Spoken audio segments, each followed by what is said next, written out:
Hey, this is Jonathan with the Strategic Multifamily Investing Podcast, and I have with me today Mr. Dave Pinson from Trinity Multifamily. And so today's topic is around the idea of property management. And so Dave has had a long career in doing property management, actually a lot in student housing. So I'm going to pause and let Dave kind of introduce himself. Go ahead, Dave. Could you introduce yourself? Jonathan, it's a pleasure to be on your podcast today. I appreciate the opportunity to speak with you about the topic of property management. I've been in the business almost 20 years and actually started as a leasing agent. And about the first 8 years of my career, I did student housing, primarily on medium-sized state university campuses and running off-campus privatized student housing as well with apartments and things of that nature. I've been with Trinity Multifamily for almost a decade now and started at this firm as a regional director and have been blessed and fortunate enough over the years to work myself into the CEO spot with the company. We currently manage about 20,000 units in 12 states. We've managed as many as 17 states with places like Arizona, Ohio, Indiana, Michigan, and places like that. So you've seen them come and you've seen them go in so many ways. It's the seller's market right now, and with a property manager, in some cases, you do your job too well, you get sent home because you help investors meet their investment goals, and another buyer comes in, buys the property, and already has a relationship with another property management firm. So you guys right now, and I can understand that, but you guys right now have about 20,000 units under management, correct? Yes, sir. That's correct. And we really run the host of different asset types from brand new construction A-class lease-ups to well-located B and C-class deals. And we do a lot of workforce housing. I would say that's probably our bread and butter is the workforce housing niche, the B and C-class market. We do some storage units, and then we also have a growing LIHTC portfolio right now as well. LIHTC would be the affordable housing. Okay. Yeah, that's correct. And that's become a really popular investment avenue right now for a lot of different groups, both large and small, given the advantageous tax benefits of low housing income tax credits. So then with property, there's so many different ways we can go right here. And yes. I guess I'll be kind of self-serving. We're in the BC market, more C than anything, which is considered workforce housing. Could you kind of explain to our viewers exactly what is meant by workforce housing? We throw that name around or that word around. What does that mean? Mm-hmm. Yeah, there's several different factors, in my opinion, that goes into labeling a specific complex workforce housing. Part of it is location-based. Is it in a retail and food service corridor where, you may not be catering to the guy that works in the tall building, but you may be catering to the people that work in the restaurants, that work in the service type industries.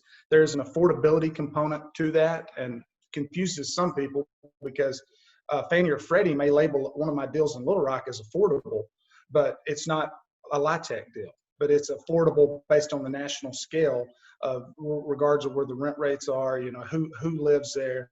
And, typically there's some form of value add component that can go into this. It may not be a DFW where you go in and do light upgrades and get a $150 increase. It might be a deal where you go in and put new flooring and you may get a $50 to $75 increase. But there's a lot of opportunity in that subsection of multifamily investing, in my opinion, right now. And I know a lot of people do go after those deals now. It's become a really hot topic.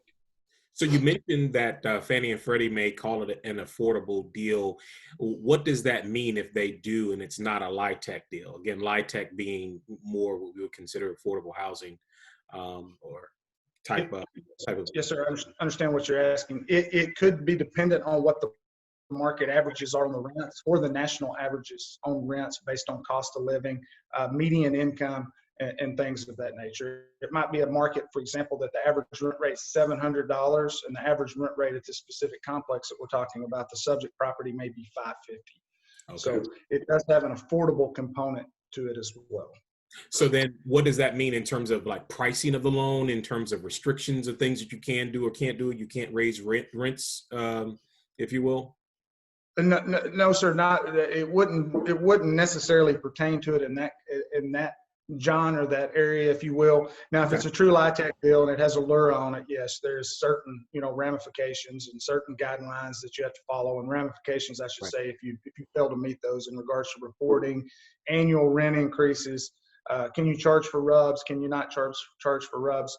Typically on those conventional, just market rate type buildings and loans, you do have the ability to go in and achieve and realize and recognize that value through, whatever plan that investment group may have. Okay. So right now we're kind of in the couple of months into COVID, and there was a huge concern, I know, in the multifamily world when we first started this process, that there was going to be, a bunch of, we weren't going to be able to collect rents. But it seems like we've been pretty solid so far in collecting rents. Do you see that continuing moving forward? Well, I do want to throw a disclaimer out before I answer Sure. that one. I am not a medical professional by any means, and nothing like that. And I certainly don't have a crystal ball, but I've been very impressed and very pleased and somewhat surprised. As a company on almost 20,000 units, we were 90% collected in April. We were 94% collected in May, and almost the same in June. And we're trending in July already, right where we were in June. So it has been very, very surprising, very, very nice in that aspect. Of course, there's been stimulus packages, unemployment state rate plus $600, and the tenants are using that to pay rent. Are you seeing people pay ahead? Are you seeing people pay ahead? In the A class and some of the B class, and some market specific, yes, we are seeing people that are paying 60 to 90 days ahead on their rent. And I think a lot of them are doing that through the stimulus checks and some of that extra unemployment money. Some of the tenants are making more money, quite frankly, than they really ever have. Taking advantage of that program until they can get back to work. We're taking it on a month-to-month basis right now. We're closely monitoring collections every day, not only to the previous month, but really the previous 6 months. So we're comparing July right now with January forward on day-to-day the best we can on the way the calendars fall, and doing what we have to do in whatever location to see what's going on and be able to build kind of a model so we can stay in touch with the investors, because we want to recognize those problems early on and try to take a proactive approach to it. So then let me talk about some of the operators that you work with, in terms of future projection. Again, neither one of us are medical professionals, neither one of us have a crystal ball, but you've had a number of years of experience in this area. And, I'm pretty sure you're talking to a bunch of other operators. Are they out buying right now, or are they just sitting and waiting to see what's happening? The previous 2 months, I've seen a lot of kind of wait and see type mentality. There's been some deals closing. I think when all this started, we had approximately 11 deals under contract, and I think we ended up getting 3 of them actually across the finish line, and only one of them really had any size. So I've been seeing a lot of people kind of waiting and seeing what's going on, but it started to fire back up the last 2 or 3 weeks. From an acquisition standpoint, I've seen more groups going after deals than I've seen at any point over the past 5 years. So it is starting to heat back up. Now, you do have, extra reserves and lender requirements, Right, that are very prevalent right now with Fannie and Freddie and even some other lenders, which, are tough because, you're having to go out and raise a lot of that money in a lot of cases on the front end, which has a material impact on the deal. And I'm still seeing purchase prices hovering right around where they were pre-COVID. So that's tough when insurance costs are rising, when real estate taxes are going up, when lenders require extra escrows, and then still get the same purchase price that you would have 9 months ago. It's been tough in that aspect. So then basically if the purchase price is still the same as it was, some months ago, then that's just that's going to actually compress your returns, if you will, that you're expecting to have initially. Yeah, yes, sir. That's exactly right. So I think something will have to give on that. Okay. I don't foresee that probably being the remainder of 2020. Maybe late first quarter 2021 or second quarter 2021. Okay. So now let's shift the conversation a little bit here. Thank you very much for giving us a little bit more of your background. say as a new person, new operator that's coming into the field, we have a team, and you are definitely a part of that in some of the markets that we've been looking at. But I don't think I've ever asked you directly, and I think it'd be useful for those that are listening. What is it that a new operator or someone who's new to the business, what should they do? How should they present themselves to you?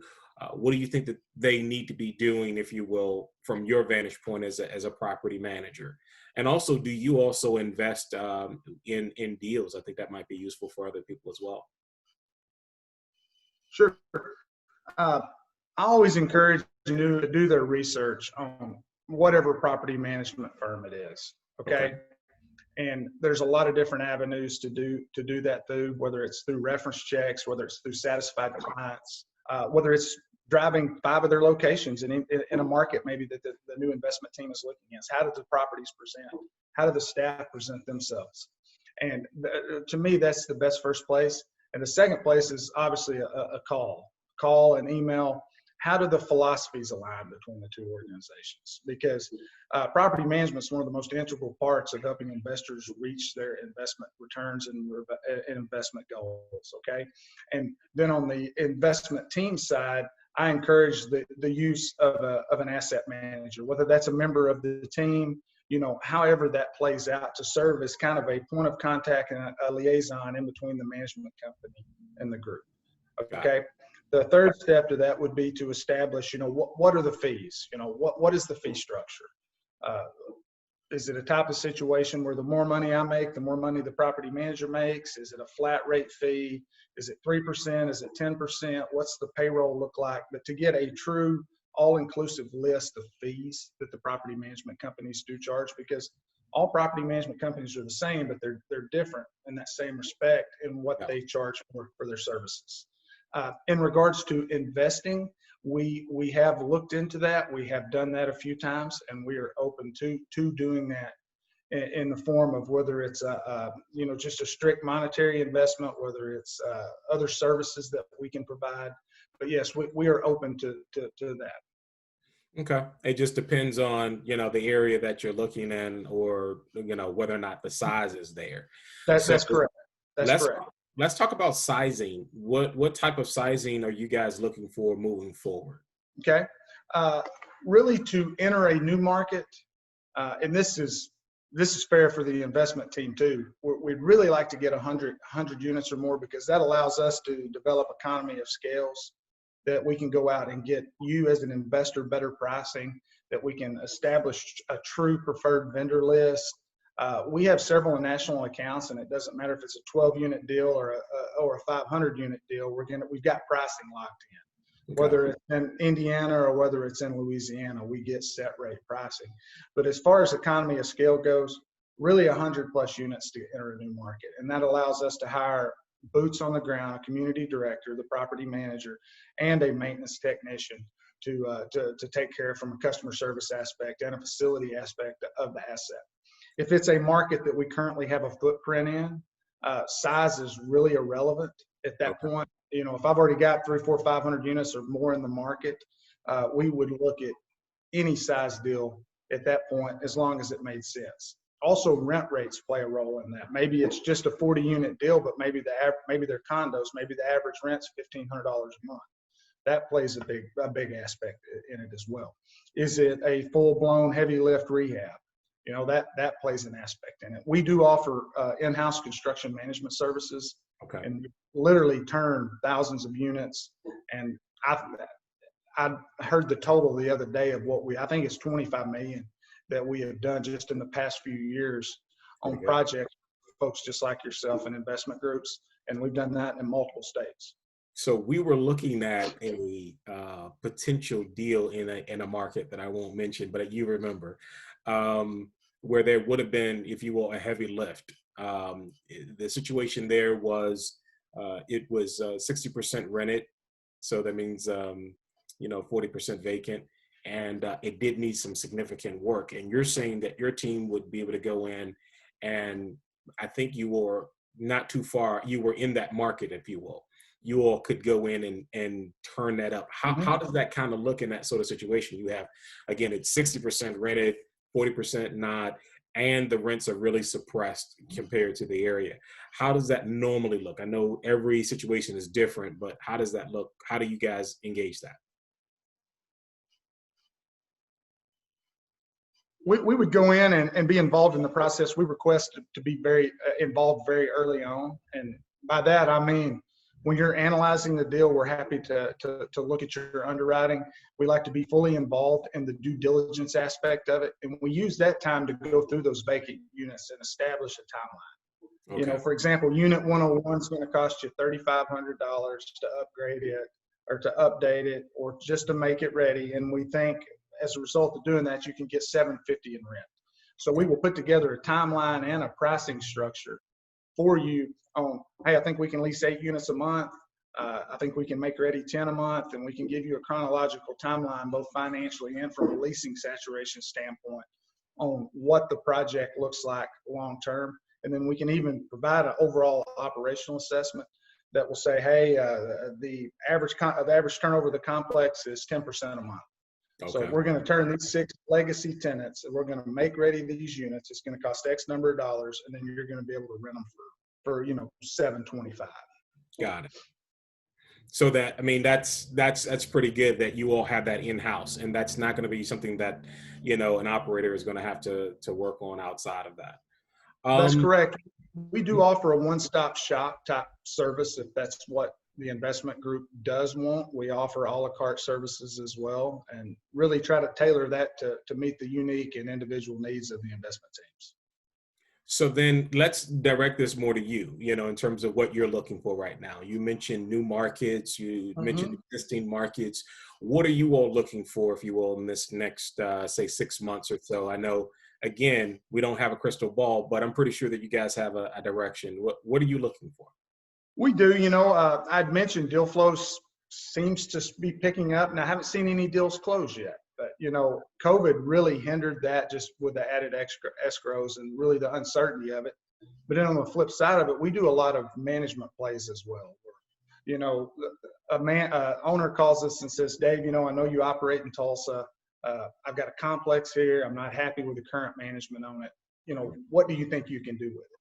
But that's also slowed down somewhat during this time, just given the uncertainty, because people don't want to switch property managers in the midst of a national pandemic. So that too has also started to pick back up. But really the markets that I'm looking at right now are obviously anywhere that we currently do business, that we have a chance to not only kind of expand our footprint, but also to assist with purchase power and economies of scale, which is mutually beneficial for every ownership group in any given market. We are looking in Montgomery, Alabama right now, and have actually done due diligence on a couple of deals down there. So I'm looking in central Alabama between Montgomery, Birmingham, Huntsville, all through there. Anything in the Atlanta MSA and Macon MSA, we're looking. We currently manage in the Macon MSA, which is just south of Atlanta. Northern Indiana, Southern Michigan, both are doing really well right now.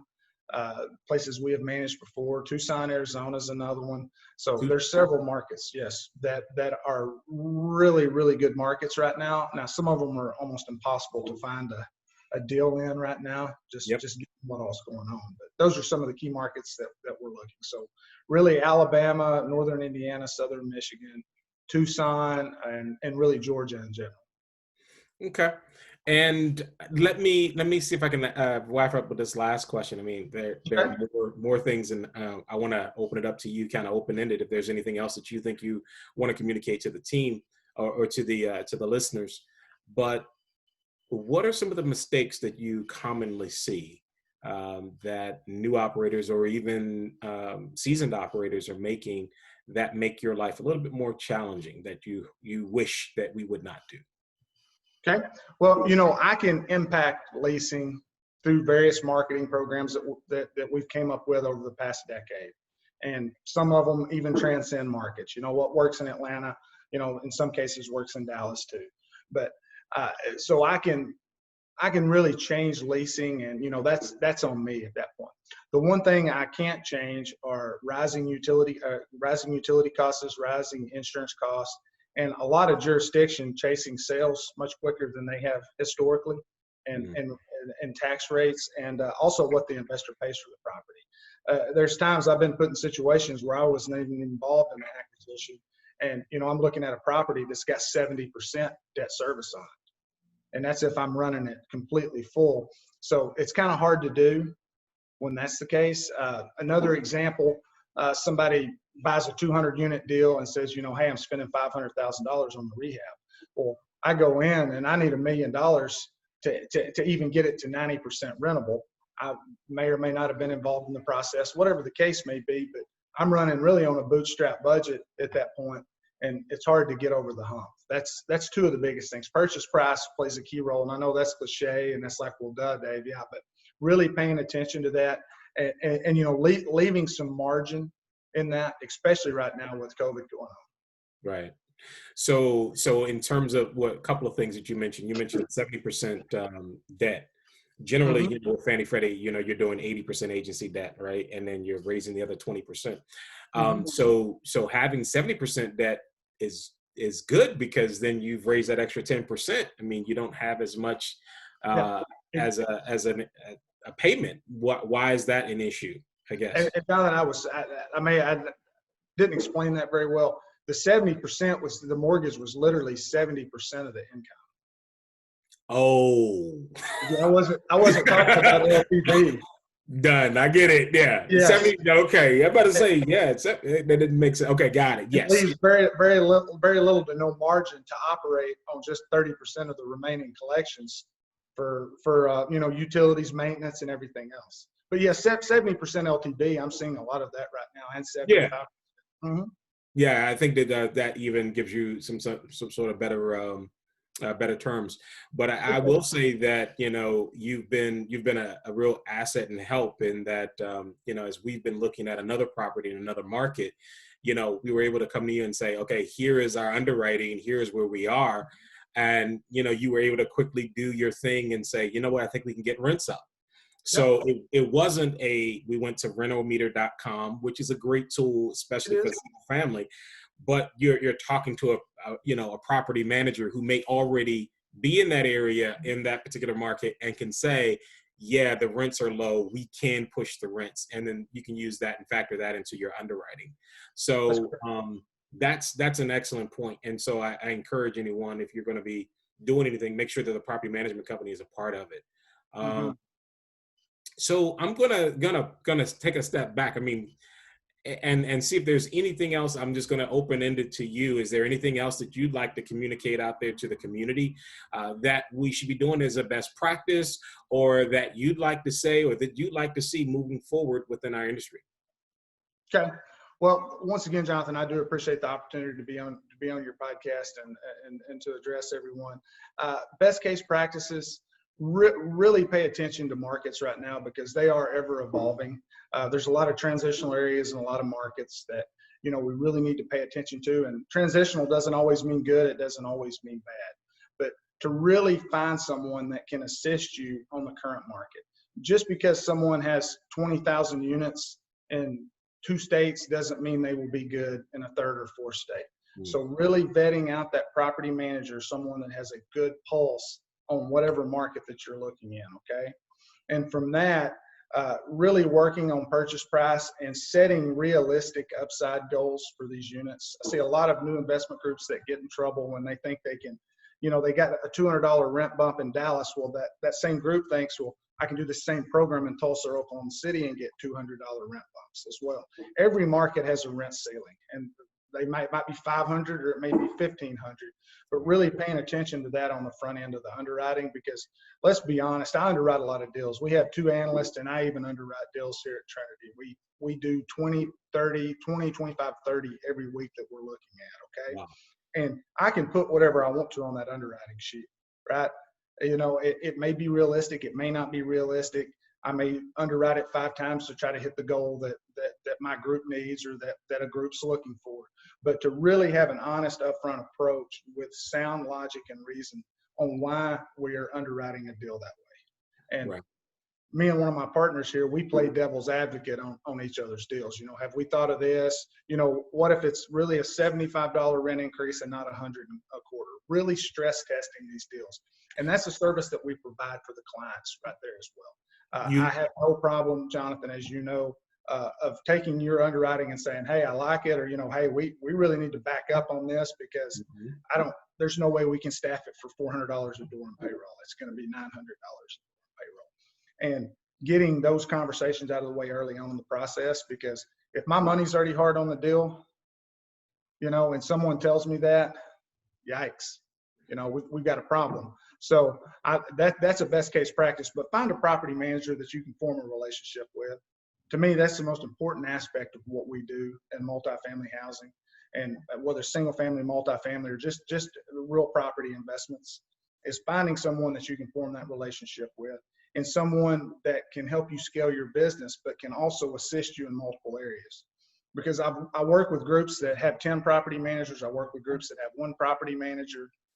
And some of the larger firms tell me it's difficult oftentimes when you're working with 5 different management groups. Yeah. Okay? Now you get to a certain size, it's inevitable, it has to happen. But working with a property manager that can help you scale and help you reach whatever your goals are, is it 2,000 units, is it 500 units, or whatever, and kind of having a one-stop shop. There are a couple more things that, as you kept talking, that popped up to me. So you mentioned stress testing a deal. And you mentioned part of that was, challenging the assumptions that you had on mortgage increases. What are the other ways that you maybe stress test a deal? From a tax standpoint, maybe it's 3 years in when it's going to be reassessed. Maybe it's 2 years in, but looking at what the deal looks like, assuming that it does go to full assessment. Because a lot of people fail to do that. It's supposed to be this, well, it ends up being this. Now, there's property abatements, property tax abatements, and things of that nature as well. That are certainly not a guarantee, but things that you can utilize. What do the loss runs look like on the property? What's my insurance rates going to be? Historically, what's been the annual increase? Because I'm seeing as much as 33% increase on some properties at renewal. And some of these properties have pretty clean loss runs, okay? Maybe an investment group's underwriting a property at 95% because it's been 95% on the T12. But what does it look like if something happens and that occupancy drops to 85%? Got it. Go ahead. Are you at that point looking at debt coverage service ratio, at 1.0? Generally most of them, are looking for a debt coverage ratio of 1.2, 1.25. Correct. And I've seen some people say that they stress test their deals by making sure that they increase the vacancy until the debt coverage service ratio is at 1.0. And then can the property sustain itself? That's correct. 1.0. Okay. That's a very, very sound model. I was bringing up when you brought that up, maybe the current market's 750. What does it look like if the current market drops to 700 or 670? Have you ever seen that in your 10 plus years or so doing this business where you're getting rent cuts and things of that sort? I have, but they've been in transitional areas that went the wrong way instead of the right way. Okay. All right. And a lot of them were inner city type deals that, it was a main road 30 years ago, but they built a new side of town and, it's just not the cool place to live anymore. That sort of thing. Yes. Got it. Last question, because you brought up 20,000 units. That's a lot of details and things of that sort. So technology has got to be a part of that. And no prop tech has been, property technology has been a real big thing, at least for me recently, in trying to learn about what's out there. What type of technology do you all use right now to help you manage these units and that you can offer to an operator? Yeah, we utilize right now Entrata software, which is very intuitive. We do offer owners access to that from a view-only standpoint. It's SaaS based, so you can log in from your phone or from Starbucks or wherever you're at, and how's Dave doing this month? Let me run a rent roll. Let me run a delinquency report. There you go. Very transparent. We do weekly reporting as well, which is a very important component. Some management firms just do a monthly report. You get your profit and loss statement, you get your rent roll, whatever the specific packet is that you need. But we've taken that one step further and put a weekly component to it. So I've had 25 people visit my property this week. 15 of them signed an application of them, 10 of them signed a lease. I mean, it's that granular. Okay. Since COVID, really, it's been beneficial to us, even though it's a horrible situation, because it's really forced us to utilize that technology more and more. And we have currently signed multiple leases right now and never met the tenant. Wow. And we have done that through a portal where a tenant may upload their employment verification, their rental history, or whatever the case may be, all done with electronic signatures via DocuSign on the actual lease. Wow. As far as not handling money and online payments, it's becoming more and more of a norm. Even pre-COVID-19, a majority of our company and complexes doesn't even really accept paper money anymore, as far as money orders and checks and all that. Tenants that they like paying online, and try to have it's like a leasing center, leasing cafe type thing. A lot of the management softwares have it, and they go in and set up their profile, and they can move from Indiana to Georgia to Texas. The profile remains intact, and they can do everything from submit service requests to work orders to ask staff questions, any of that type of stuff. So then with technology, staying on the technology piece, if you're walking into a new property that does not have technology at all, they don't have a website or anything like that, do you all provide those services, or do you work with the owners to create that such that it integrates with this system such that people are able to, virtually tour? Mm-hmm. And obviously we do solicit ownership feedback, because each group is a bit different, and some want to be more involved in that, some don't want to be involved with it. They want me to handle it all. But we do offer I believe it's 8 different templates for property websites, various design, various colors, various functionality on them. In regards to the photographs, the tours and all that, we typically work with the ISLs like apartments.com or RentPath. And they provide 3D tours through their subscription services that we're able to use on other sources as well. Got it. I got it. It's very important. It's as instrumental now as it's ever been. Exactly. And I think it will be moving forward, because once people get accustomed to going online, there's no need to go and drop off a check anymore at the office. That's correct. Okay. Well, there's more that I could say, but listen, I thank you very much for your time and everything that you're doing for us at Red Boot, and we look forward to working with you. How can people get in contact with you if they are interested in working with you? They can call me at 479-858-8802 or email me at dave@trinityAAA.com. Okay. I appreciate it, Jonathan. Thank you. My pleasure, man. And we'll make sure that we have all of that information in the description of this podcast. And again, you can always watch us on YouTube if you're not already watching us here. Thanks again, Dave, for your time, and enjoy the rest of your week. Likewise. Take care.